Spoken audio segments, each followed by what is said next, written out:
Welcome back, and in today's tech tip, I'll be showing you how to change your default browser on your Android phone. For this tutorial, I'll be using a Samsung Galaxy phone running Android 14. So go to settings.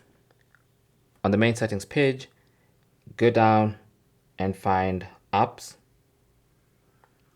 Tap on that. And then at the top there, tap on choose default apps. And you should see the different categories that you can choose a different default app for. So in the browser category, just tap on browser app.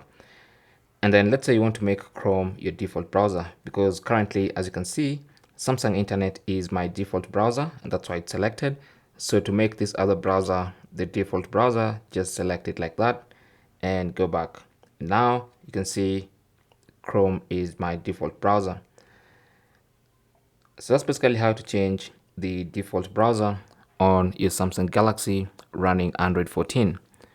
Thanks for watching. Leave your comments and questions down below, and good luck.